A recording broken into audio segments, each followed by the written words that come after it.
मैया के चढ़ावे के बलाले लाले चुनरी कटहरी बजरिया से लादीना। मैया के चढ़ावे ला बलाले लाले चुनरी बलैखोर बजरिया से लादीना।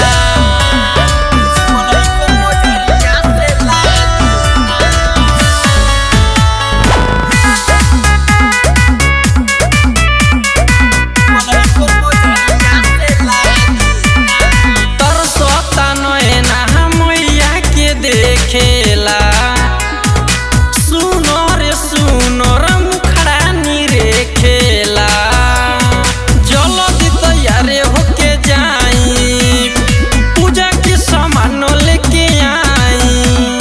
से नरियलवा खमहुरा से सुनी राजा जी मंगा दीना। मैया के चढ़ावे के बलाले लाले चुनरी कटहरी बजरिया से लादीना। मैया के चढ़ावे ला बलाले लाले चुनरी बलैखोर